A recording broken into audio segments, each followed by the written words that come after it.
নমস্কাৰ এই মুহূৰ্তত দিবলৈ লৈছোঁ আজি ৰাতিপুৱাৰ বহুকেইটা গুৰুত্বপূৰ্ণ খবৰ আজি হৈছে ২৭ জুন আৰু এই ধৰণৰ খবৰসমূহ নিথু চাবৰ বাবে চেনেলটো সাবস্ক্ৰাইব কৰি ভিডিঅ'টোত এটাকৈ লাইক কৰি দিব আজি ৰাতিপুৱাৰ প্ৰথমটো খবৰ হৈছে গুৱাহাটীবাসীৰ বাবে আহিছে সুখবৰ ৬ জুলাইত মুকলি হ'ব ডাউনটাউনৰ উৰণ সেতু সোশিয়াল মিডিয়া যোগে ঘোষণা কৰিলে মুখ্যমন্ত্ৰী হিমন্ত বিশ্ব শৰ্মাই ৰাতিপুৱাৰ পৰৱৰ্তী খবৰটো হৈছে ধৰ্মীয় অনুষ্ঠানত দুৰ্বৃত্তৰ নিৰ্বিচাৰ গুলী চালনা দুৰ্বৃত্তৰ গুলীত তিতাতে নিহত হৈছে ১২ জনকৈ লোক গুৰুত্বভাৱে আহত হৈছে ২০ জনৰো অধিক লোক ধৰ্মীয় অনুষ্ঠানৰ নৃত্য চলি থাকোঁতেই দুৰ্বৃত্তৰ গুলীবৰ্ষণ মেক্সিকোৰ এটা ধৰ্মীয় অনুষ্ঠানতে ভয়ংকৰ ঘটনা সংঘটিত হৈছে আজি ৰাতিপুৱাৰ পৰৱৰ্তী খবৰটো হৈছে গোৱালপাৰাত পুনৰ চলিব প্ৰশাসনৰ বুলডোজাৰ উচ্ছেদ চলাবলৈ সাজু হৈছে আৰক্ষী প্ৰশাসনৰ দল এইবাৰ পাইকান সংৰক্ষিত বনাঞ্চলত হ'ব বৃহৎ উচ্ছেদ অভিযান পাইকান সংৰক্ষিত বনাঞ্চলৰ অবৈধ বাসিন্দালৈ নিৰ্দেশ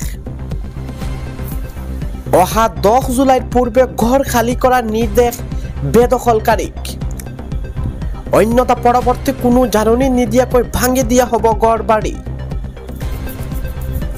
প্ৰশাসনৰ তৰফৰ পৰা মাইক যোগে কৰা হৈছে ঘোষণা পাইকান সংৰক্ষিত বনাঞ্চল খালী কৰাৰ নিৰ্দেশ দিছে বন বিভাগৰ দলে পৰৱৰ্তী খবৰটো হৈছে ৰাজ্যবাসীলৈ ৫ লাখ ৰেচন কাৰ্ডৰ হিমন্ত বিশ্ব শৰ্মাৰ ঘোষণা অসমত নতুনকৈ প্ৰদান কৰা হ'ব লাখ লাখ ৰেচন কাৰ্ড অসমত নতুনকৈ প্ৰদান কৰা হ'ব লাখ লাখ ৰেচন কাৰ্ড পলম নকৰিব খৰধৰ কৰক আপুনিও কৰক আবেদন প্ৰতিটো সমষ্টিত দিয়া হ'ব ৪,০০০ ৰেচন কাৰ্ড ২৫ জুনৰ পৰা ১৪ জুলাইৰ ভিতৰত ধাৰ্য কৰা হৈছে আবেদনৰ সময়সীমা ৬খন নথিপত্ৰ লৈ নতুন ৰেচন কাৰ্ডৰ বাবে আবেদন কৰক আপুনি ৪ লাখ টকা তলৰ বাৰ্ষিক আয়ৰ প্ৰতিটো পৰিয়ালে কৰিব পাৰিব আবেদন আবেদনকাৰীয়ে ভাৰতীয় নাগৰিক হ'ব লাগিব মাষ্টাৰ ৰুলৰ কৰ্মচাৰীক দৈনিক মজুৰি প্ৰাপকক লোৱা হ'ব সামৰি কেন্দ্ৰ আৰু ৰাজ্য চৰকাৰৰ অৱসৰপ্ৰাপ্ত চতুৰ্থ বৰ্গৰ কৰ্মচাৰীও কৰিব পাৰিব আবেদন pds.assam.gov.in পৰ্টেলত ৰেচন কাৰ্ডৰ বাবে কৰক আবেদন আবেদনত পত্ৰ জিলা সমজিলাৰ খাদ্য ৰাজহুৱা বিতৰণ আৰু গ্ৰাহক পৰিক্ৰমা বিভাগৰ কাৰ্যালয়ত কৰিব পাৰিব আবেদন আবেদনৰ সৈতে জমা দিব লাগিব সকলো প্ৰয়োজনীয় নথিপত্ৰৰ প্ৰতিলিপি জনাই আছে এই মুহূৰ্তত কি নথিপত্ৰ দিব লাগিব আপুনি প্ৰথমতে আধাৰ কাৰ্ড ভোটাৰ কাৰ্ড ঠিকানাৰ প্ৰমাণপত্ৰ পৰিয়ালৰ সকলো সদস্যৰ ফটো বেংক একাউণ্টৰ সবিশেষ শুদ্ধ আৰু সম্পূৰ্ণভাৱে পূৰণ কৰা প্ৰমাণপত্ৰ পৰৱৰ্তী খবৰটো হৈছে পুনৰ ব্ৰহ্মপুত্ৰৰ মাজত আবদ্ধ হৈছে যাত্ৰীবাহী ফেৰী নিমাতী কমলাবাৰী অভিমুখে যাত্ৰীবাহী ফেৰী আবদ্ধ হৈছে লুইতৰ বুকুত ফেৰীখনত থকা শতাধিক যাত্ৰীৰ মাজত হাহাকাৰ পৰিস্থিতি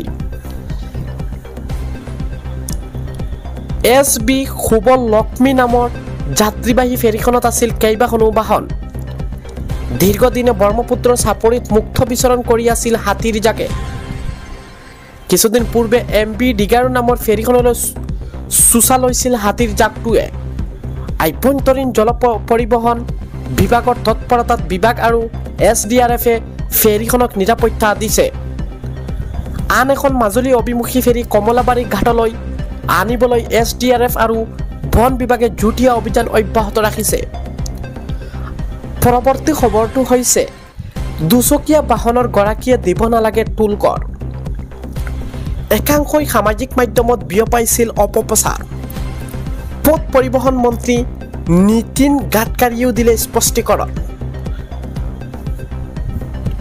কেন্দ্ৰীয় দুচকীয়া বাহনৰ ওপৰত কোনো ধৰণৰ টুল কৰ লগোৱা নাই।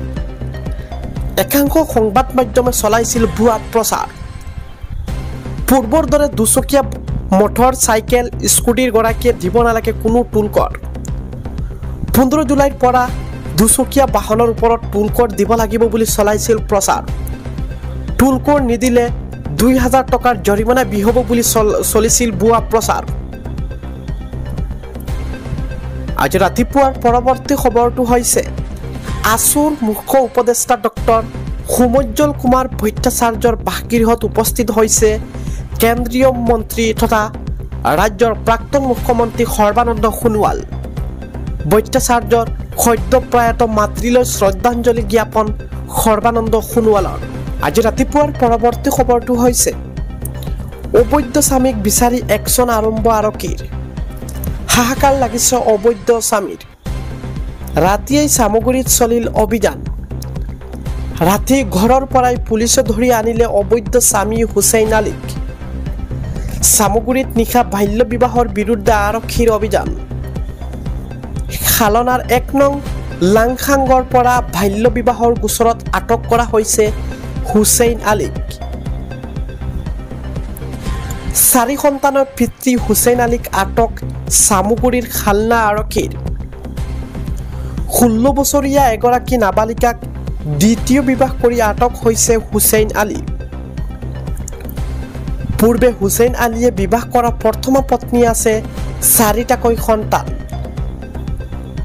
আজি ৰাতিপুৱাৰ পৰৱৰ্তী খবৰটো হৈছে ড্ৰাইভাৰৰ টোপনিৰ বাবে সংঘটিত হৈছে ভয়ংকৰ ঘটনা। তিতাতে মৃত্যু হৈছে 2জন বাছ যাত্ৰী। আহত হৈছে 50 গৰাকীৰো অধিক। ৰিপিট, আহত হৈছে 50 গৰাকীৰো অধিক বাছ যাত্ৰী। লক্ষ্ণৌ আগ্ৰা এক্সপ্ৰেছত সংঘটিত হৈছে ভয়ংকৰ দুৰ্ঘটনা। এক্সপ্ৰেছৱেৰ পৰা 30 ফুট তলত বাগৰি পৰিছে বিলাসী বাছখন। 80 গৰাকী যাত্ৰী কঢ়িয়াই লৈ গৈছিল বাছখনে। বিহাৰৰ পৰা দিল্লী অভিমুখে গৈ আছিল যাত্ৰী ভৰ্তি বাছখন। আৰু টোপনিত লালকাল বাছৰ ড্ৰাইভাৰে প্ৰচণ্ড জোৰেৰে খুন্দা মাৰিছিল এখন ট্ৰাকত।